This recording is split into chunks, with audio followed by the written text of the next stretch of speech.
Well, thank you, Healthline. You've really opened my eyes. Um, Jesus, that's stupid. No, everybody, listen and listen very closely. Those hand dryers are great. Please wash your hands and dry them after you use the bathroom. And I hope you're lucky enough to get a Dyson hand dryer because they're great. I agree. I just this type of shit, because again, the bacteria that they're talking about doesn't hurt you. No, of course not. So therefore, if the bacteria does not harm you and can't harm you, is it bad?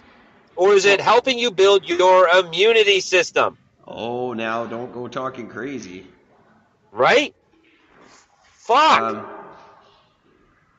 This is why there's so many bubble babies. You remember the bubble baby from Seinfeld? Those actually exist. You know why? Because of these people.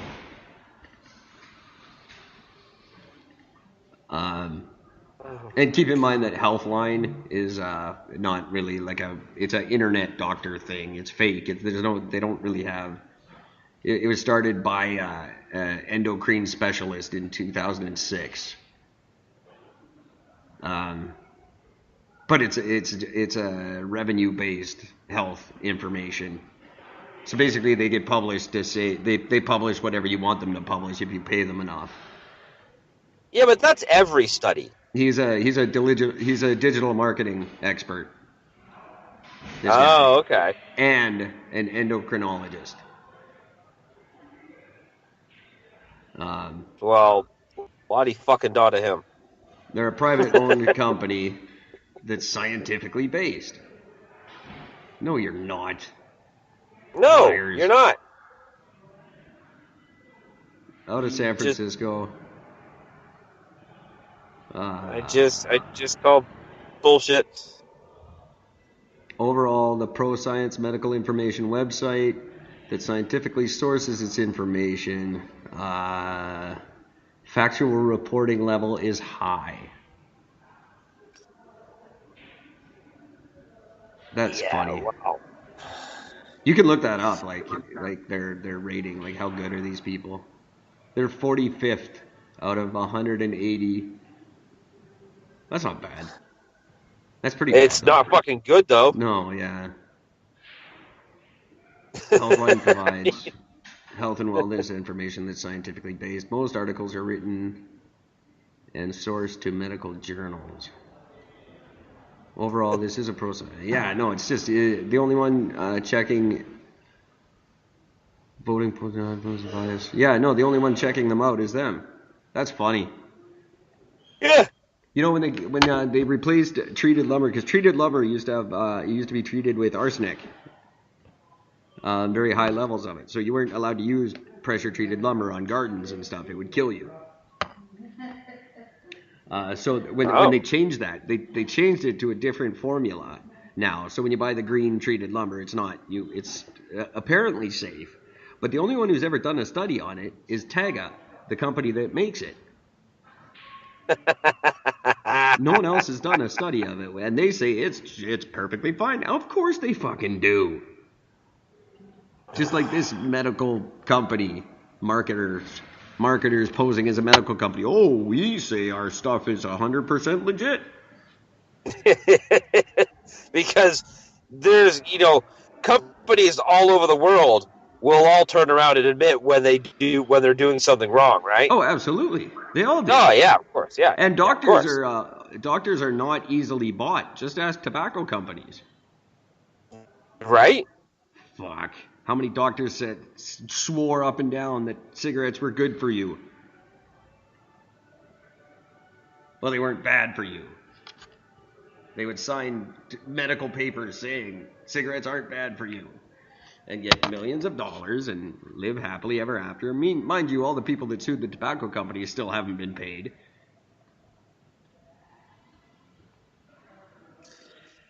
Yeah.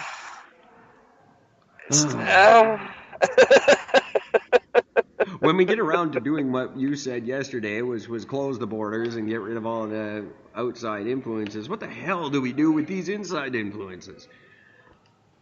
Line them up and fucking shoot them. You know, I'm really starting to think a Gestapo-style police force is not out of line.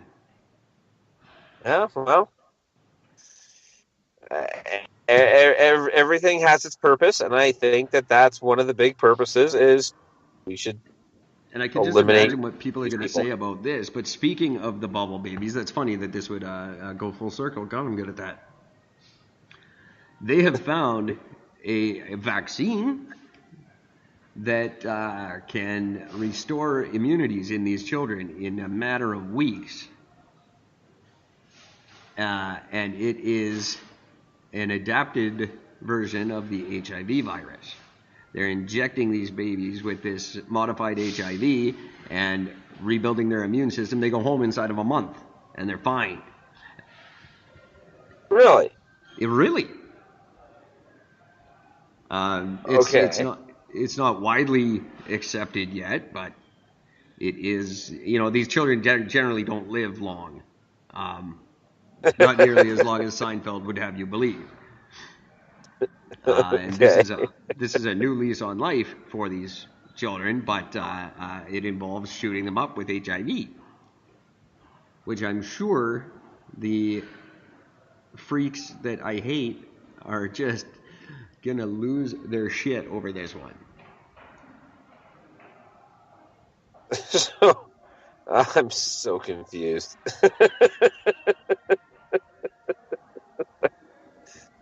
The shit. Like, just what the shit? Um, that's true. I was listening to a show about it yesterday, um, and it's it's obviously it's possibly some risks involved, Sure, yeah. but on the other hand, we're It saving happens to a Bubble couple. Boy, and that's a good thing. Is it though? Well, maybe. I think that we should more eliminate Bubble Boy's parents than just take Bubble Well, Boy out of the it's bubble. I don't think it's their fault when they have these children with immune. They're born with no immunity, and they can't build them on their own. I will guarantee you it's the fucking parents' fault because they're fucking using that fucking hand sanitizer constantly. Oh yeah, that stuff will They fuck they you up. they don't they don't fucking let their kid eat dirt. You ever They don't hear let Howie them play in Mandel dirt. talk They about that don't, stuff? huh? Have you ever heard Howie Mandel talk about those hand sanitizers? Oh well, he's obsessive. He's really bad. Yeah, but they ruined his life. He killed all the good bacteria on his hands with them, and now he gets all these weird warts and shit. Yeah. Because he destroyed all the good stuff that's on your skin. He killed it all at once, overusing those because he's a germaphobe. So yeah, he'll tell you those things are not good. Don't use them all the time. They make it worse. Yeah. Some of the weird shit on Well, our bodies is there for a reason. well, I think that it's good to see that he has an active fucking brain cell, which is good. He does. Because He's these a smart germaphobes, guy. I don't understand germaphobes. I really don't, because the more afraid you are of outlying germs, the more sick you become. Yeah, well, I think it's kind of a phobia, isn't it? Like it's not based in rationale of any kind. Because No, yeah, it is. It is a phobia, but I'm afraid of enclosed spaces. It makes no sense. An enclosed space can't hurt you. There's no, it can't. getting stuck in an elevator. There's nothing there in a perfectly stable elevator. There's nothing to be afraid of. You could live in an elevator. I Yes, you couldn't. could. But there's no. You're never gonna run out of air. You've got enough. It'll be less air, but not enough to probably even pass out.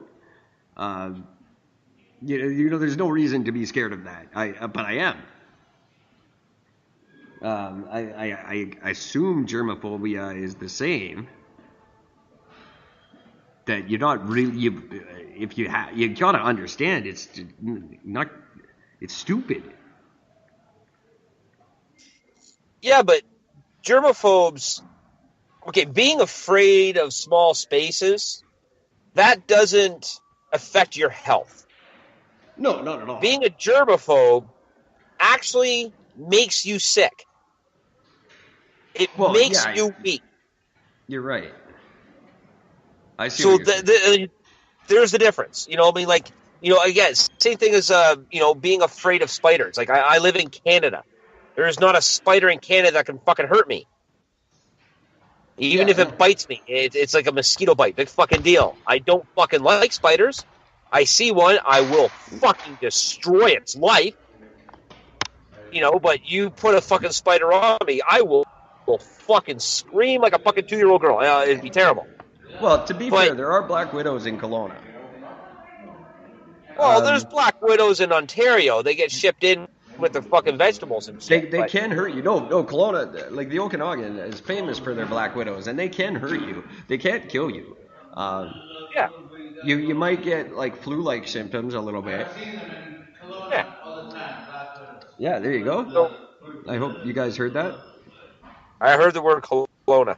Yeah, there's a guy behind me going, I see him all the time in Kelowna. So, see? It's not just me. Oh, there you go. Yeah, but they won't kill you. They're very, very small. It's a localized pain, if anything, and possibly for small children or an old person might get like flu-like symptoms. Or a person who has a weak immune system. Yeah. Go eat some dirt. Right? Go eat some fucking dirt. Well, adults, to do it because it's funny, but it's not going to help you now. You're screwed. Yeah, no, you gotta do that shit when you're young. That's funny. I don't know. What do we do? My God. Point and laugh at the weak. That's what you do. At this point, I am, and I'm not pointing and laughing at the weak. I'll always stand up for the weak. I won't stand up for the weak-minded. No. Yeah, I'm talking weak-minded. I'm not talking about the weak as in somebody who just can't fucking lift their weight, whatever. No. I'm talking about the weak-minded. They are a weak-minded person has no value because their life is based off of stupidity and no logic. Oh, cool. Sorry, I just got a tweet that's very exciting. Spreaker.com has teamed up with Hindenburg, which is a very, very cool podcasting company that's very elitist and rich. They're like they're what people who can afford it podcast with. Okay. So that could mean something for us. I don't know. Spreaker Who names their fucking company after a failed fucking blimp? Yeah, I don't know. Maybe that's just dumb. Maybe it's the same family or something. Spreaker's also started distributing to Google and iTunes. So I'm not sure how. I think I have to do it on my. I have to push a button or something, but we could be back on iTunes any minute now. That's exciting. Which gives us accurate statistics and stuff. EricandGord.com if you want to know more about that. I forgot to bring it up at the beginning. So as much as I do love Anchor and the people at Anchor, and I plan on sticking with Anchor for now, they're really running out of reasons. Spreaker's just coming up and taking the world by storm, and they don't own my podcast. That's a good thing. Whereas Anchor claims that they do. Well, they do. For the time being. I say if they claim to own it, then let's see you fucking do what we do. Well, you don't own it. You promote it. Yeah. Well, they don't. Yeah. That's part of the agreement that I signed, though. You signed away the rights to our podcast to them? Like... if I use them as a host, as soon as they're no longer our host, then they no longer have ownership of it. Oh, okay. Which I don't know. I don't know what I'm going to do about that, and I shouldn't talk about it on the show anyway because they're all listening. Yeah, that's true. They're not listening. They say specifically they don't listen. So they own something that they won't even listen to. That's fucked up. That's kind of a thing, isn't it? It's like, wait, wouldn't you check in once in a while to a few of the episodes and just see what people are talking about? I'm sure there's some.